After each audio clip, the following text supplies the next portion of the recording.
Hello everyone, welcome back to the TJOmega channel. Here we are on day 917 of the daily content grind, and if you'd like to see me continue that grind to number 1000 without losing my mind, you can help me get there by supporting over at patreon.com/TJOmega.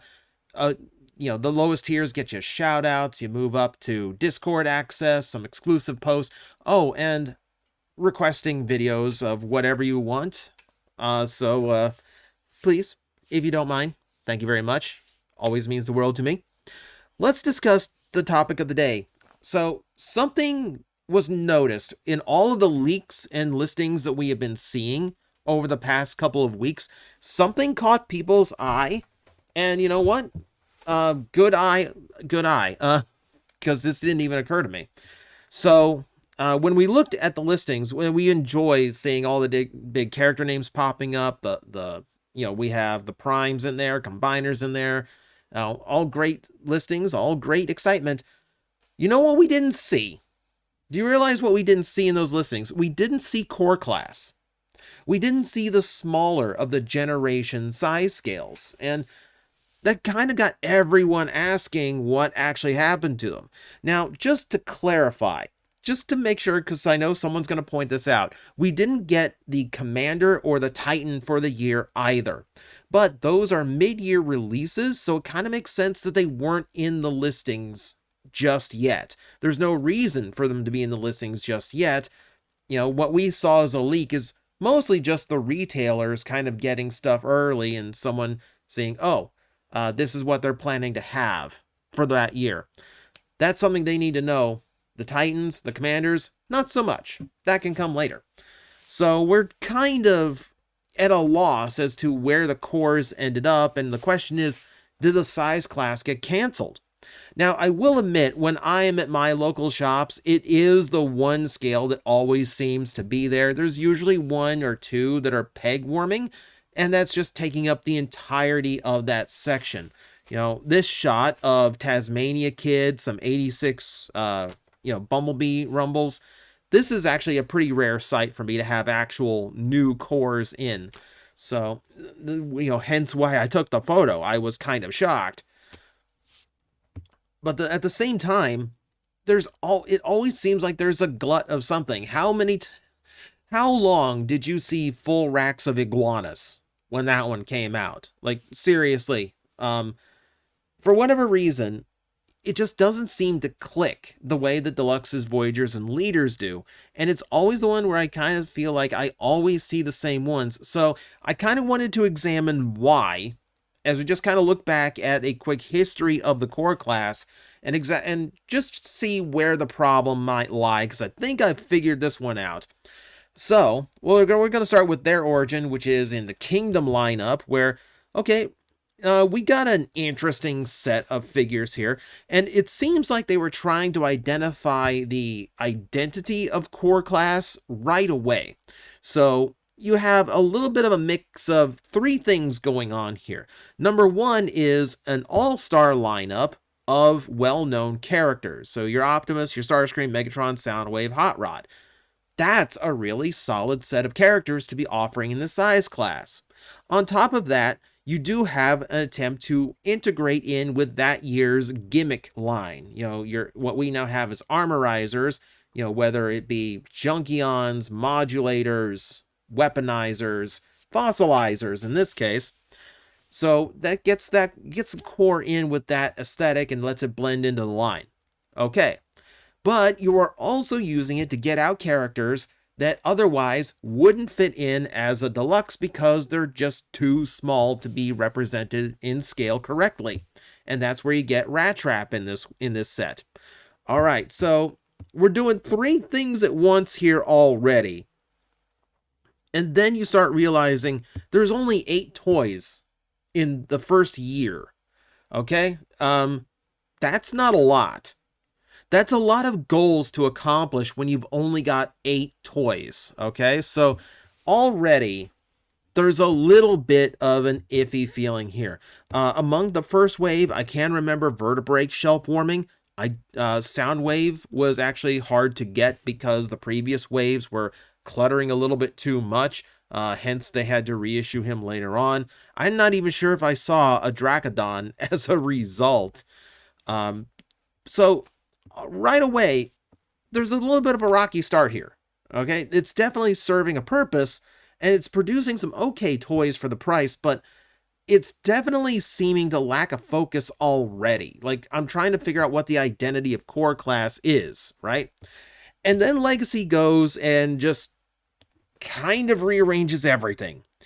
Legacy does not try to integrate with any of the gimmicks of the year, outside of the fact that it introduced some pretender characters, the aforementioned Iguanus and Bomb Burst, if I remember right, both of which kind of shelf-warmed. Iguanus more so.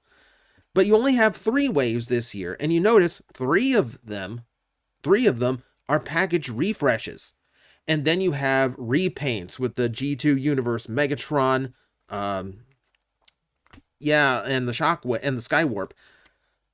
This is getting a little rough. Okay, so now if you take all of those out, you've got a toy line that only produced 3 new figures. There's only 3 new molds in the entire year.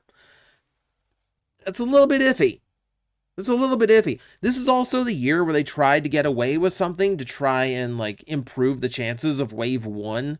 Because, see, Wave 1 always saturates at retail, right? It's the one you're going to be able to find for months because the retailers always overorder Wave 1 because it's the new packaging, the new toy line, so they go heavy on it. Means we can usually find it, for months after its release, even into Wave 2 and 3. So to avoid that with Core Wave 1 for Legacy, they tried to do a Build-A-Figure style gimmick, but with the weapons. So Hot Rod came with a Matrix Saber, I can't even remember the exact name of that one. Because it was really only done in Regeneration 1, where he gets this little legendary sword thing. Because, it's not enough he gets to choose. It's not enough the Matrix chooses him. He has to be King Arthur as well. Point being, Hot Rod had a random sword for some reason. And we found out it's because Iguanus and Skywarp came with weapons that combined with it into a really big sword. So you had a Build-A-Figure thing with 3 characters, which is a great thing for kids, but it's 3 characters that kids don't know. So it's weird. And then that meant that Skywarp didn't get to have his traditional null rays on his arms, which means that's a set of Seekers that is weirdly incomplete for a really weird reason. So they only tried this once. They haven't tried it again, rightfully so. I don't think anyone actually liked this idea, especially collectors. We move on to the next year and look at Evolution, and we've got pretty much more of the same. So, to be fair, 4 waves this time and 6 brand new figures, and those 6 figures were Dinobots. Okay, so guaranteed sell, right? If you're going to throw Dinobots in.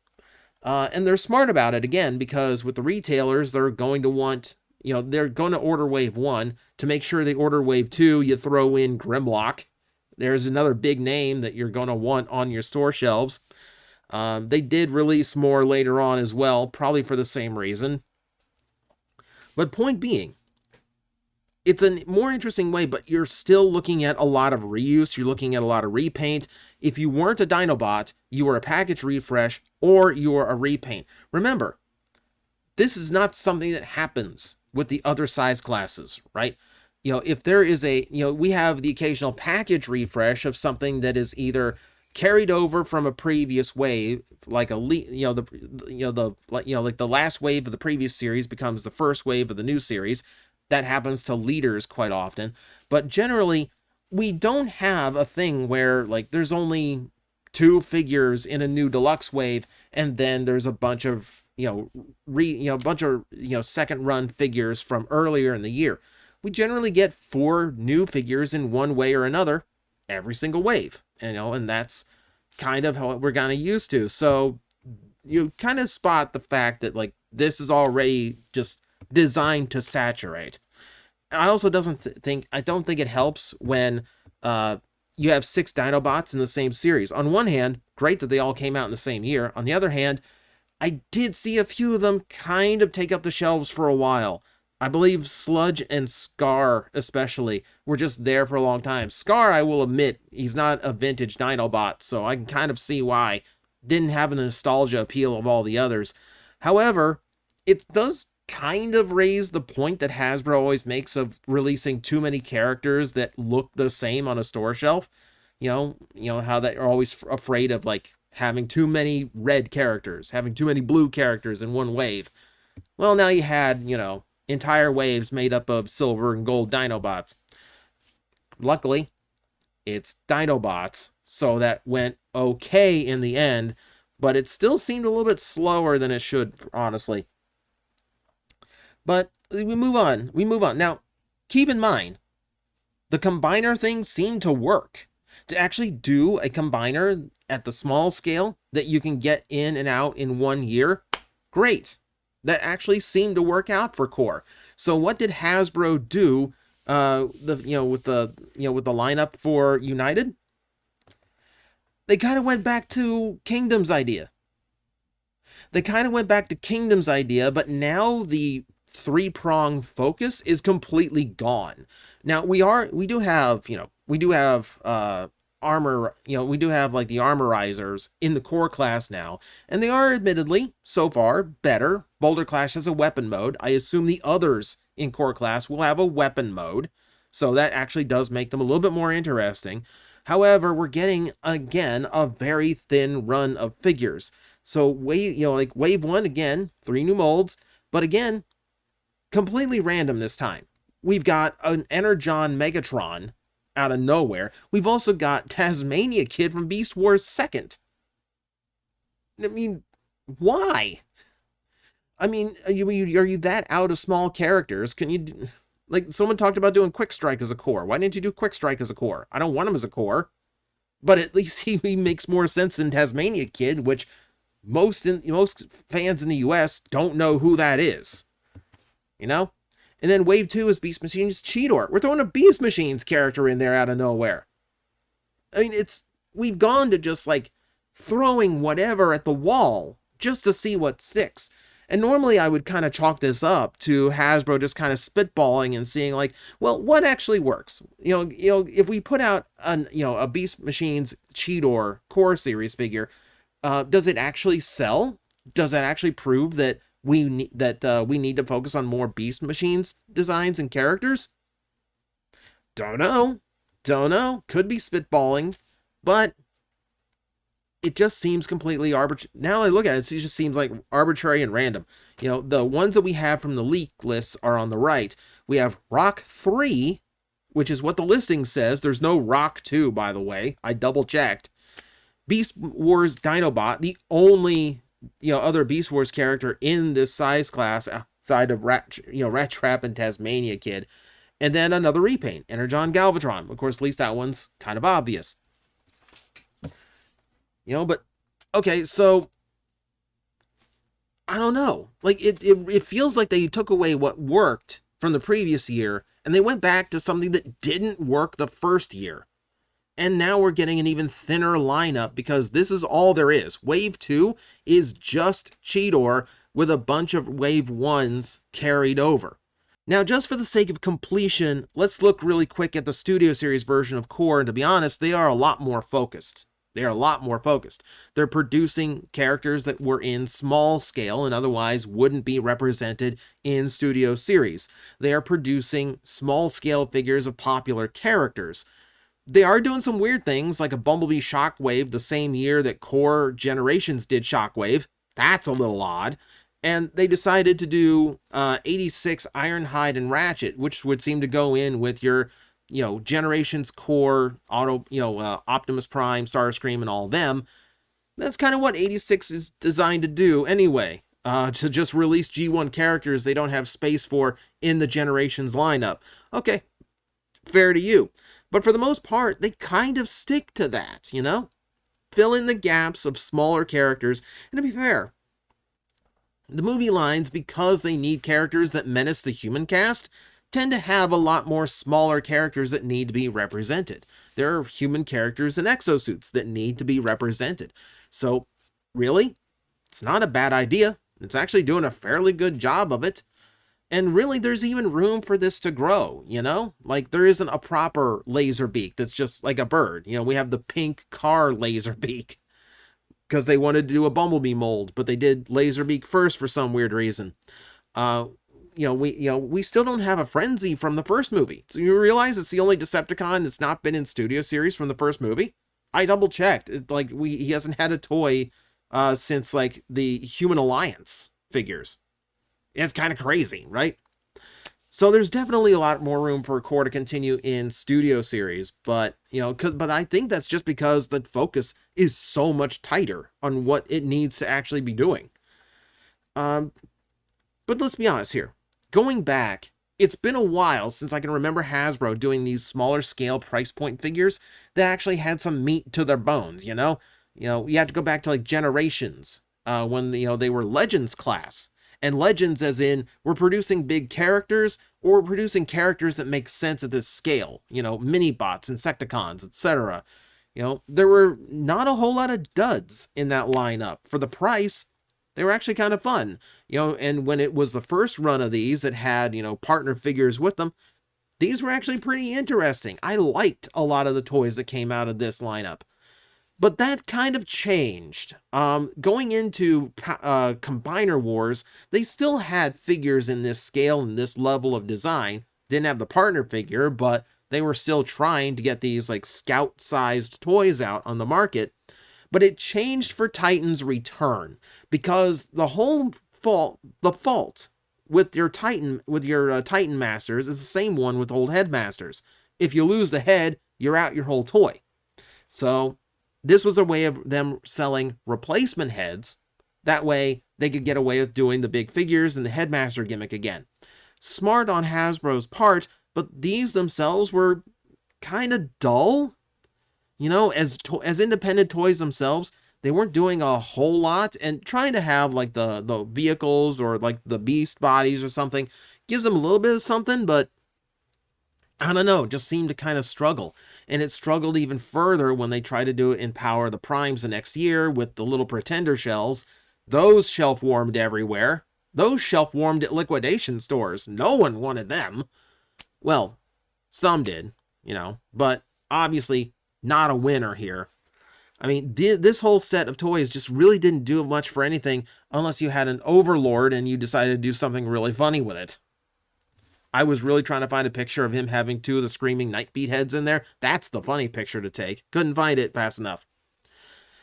So through all of this, what occurs to me is it's just a matter of production number. If Core has a fault, it's the fact that there just isn't enough focus on it and there isn't enough variety in the series. And it largely falls down to how the toys are packed and sold. If you go to a website such as Entertainment Earth, where you can check the link in the description below to get 10% off your in-stock orders using my link, and anything you buy there, whether it is in stock or pre-order through that link, does help out the channel, and I thank you very much for doing so. You help out the channel while buying the toys you were going to get anyway. So, the problem here is, you notice, these things are sold in the case of 8, which is the same number as deluxes.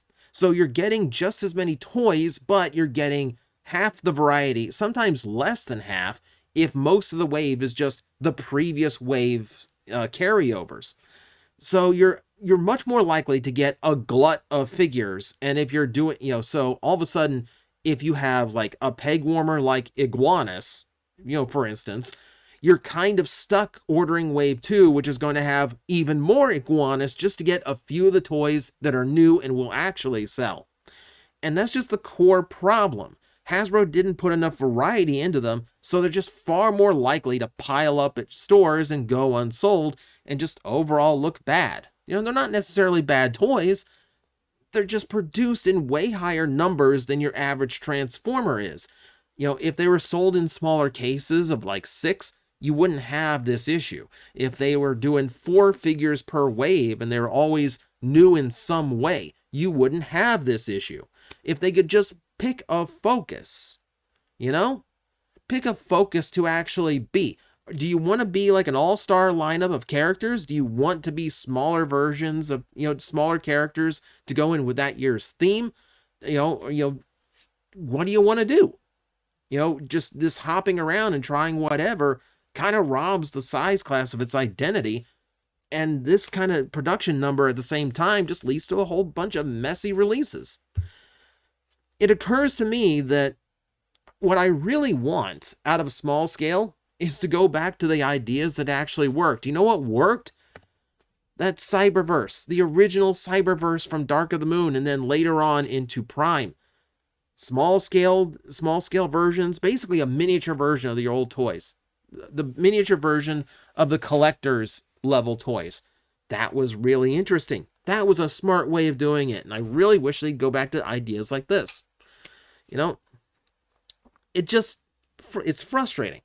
It's frustrating because you can see the errors. Like, you as a collector, you can look at the errors that Core has made, and you can go, okay, you're the stuff that worked, you're not doing more of, and the stuff that didn't work, you're continuing, and you're just not producing the type of characters that people are interested in, or the type of numbers that would ensure better sales. You're just kind of making like half a toy line and stretching it out the rest of the way, which obviously doesn't work. And if it's doomed Core to extinction, that's kind of Hasbro's doing there. Maybe it's intentional. Maybe they would rather maybe they'd rather the Earthspark toys or Cyberverse at one time or whatever you want to be the entry level point for Transformer fans, so that Generations is not eating the money that would go into Earthspark or whatever the current cartoon line is that's far cheaper and more affordable. That's just wild speculation, though. In the end, it's just rough. I don't know. It does look like Core is on its way out, and frankly, if it is, it kind of feels like Hasbro's own doing, just for lack of foresight or just lack of giving it the same care they gave their other size classes. It's kind of unfortunate to see, because we kind of need that smaller scale. It just doesn't seem like Hasbro wants to do what works with it. So that's my thoughts. I'm worried about Core. I'm worried about Core class. Just leave your thoughts in the comments below. I know there's some people that are worried about it, but we'll have to sit back and see. Maybe the listings are just late. We don't know. So, I don't know. Fingers crossed it continues. But if it doesn't, I'm sure we'll find someone else to buy at a cheap price. So, thank you guys for watching. As always, I will see you next time.